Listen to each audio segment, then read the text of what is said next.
EVM में vote set रहता है, सेट तो रहता है।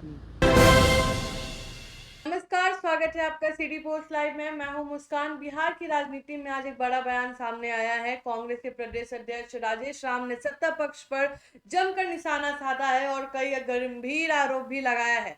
उन्होंने साफ तौर पर कहा है कि चाहे राहुल गांधी बिहार आए या ना आए, सत्ता पक्ष के बयान बेबुनियाद है, क्योंकि असल मुद्दा जनता की आवाज है और कांग्रेस उन्हीं मुद्दों के साथ मैदान में है। आपको बता दें, सवाल यह था कि सत्ता पक्ष का कहना था कि राहुल गांधी आए या घर जाए, बिहार में कोई फर्क नहीं पड़ेगा।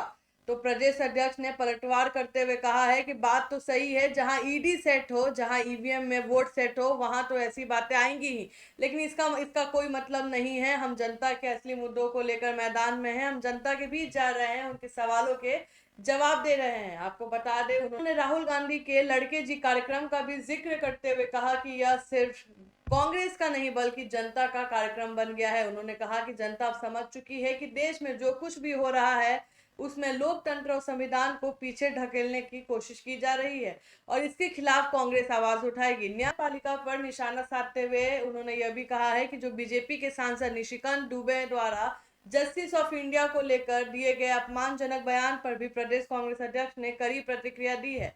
उन्होंने कहा है कि भारत की न्यायपालिका बहुत ही मजबूत है, लेकिन अब सत्ताधारी दल नेता सीधे सीधे न्यायपालिका को धमकाने की कोशिश कर रहे हैं। यह बात ही बहुत खतरनाक संकेत देती है। वे उसी दिशा में इशारा करते हुए पहले आपको वो बयान सुनाते हैं, वो क्या कहते नजर आए हैं। राहुल आए कुछ फर्क पड़ने वाला नहीं है, सब कुछ सेट है यहाँ राज्य की जनता में।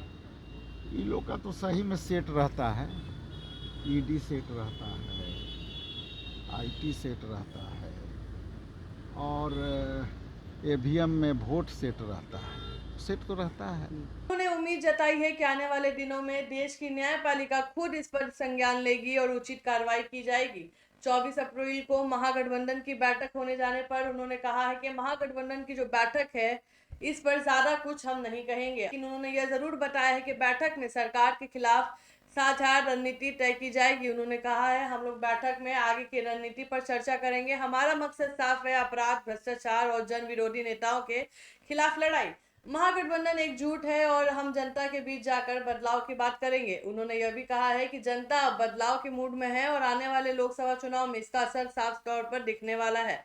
उन्होंने भरोसा जताया है कि जनता इस बार महागठबंधन को चुनेगी, क्योंकि जनता को अब जवाब चाहिए बेरोजगारी पर, महंगाई पर और देश की लोकतंत्र पर। कुल मिलाकर बिहार कांग्रेस के प्रदेश अध्यक्ष का यह बयान न केवल चुनावी माहौल को गर्म करता है, बल्कि इससे विपक्ष की रणनीति की झलक भी साफ नजर आती है। अब देखना यह है कि कांग्रेस और महागठबंधन की आक्रामक रणनीति जमीन पर कितना असर दिखा पाती है और सत्ता पक्ष इस पर किस तरह प्रतिक्रिया देता है। इस खबर में इतना ही। धन्यवाद।